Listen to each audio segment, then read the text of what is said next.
Peraí. Colou o Zé Luiz aqui pela direita. Tá pedindo lá dentro. O Washington. Primeira bola vai passando. Aqui do outro lado, o Hernandes.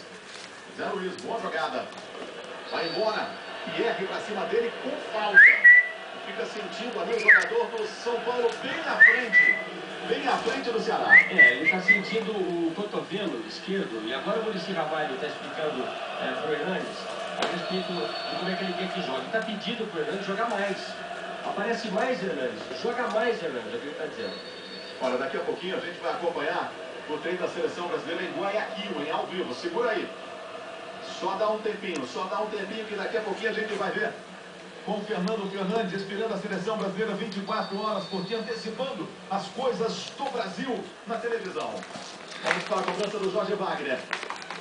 É um bom momento para a equipe do São Paulo. Vai buscando o segundo gol. Uma bola para muito efeito.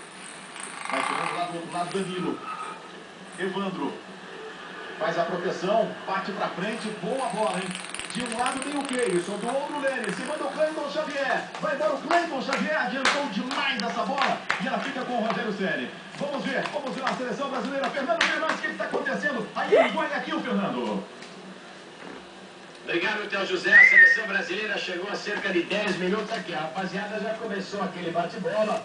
Campo preparado, reduzido, dúvida fazendo o trabalho técnico, depois o tradicional rachão com a rapaziada, o pessoal se alongando, o Lúcio, que é uma das preocupações, está ali batendo a sua bolinha.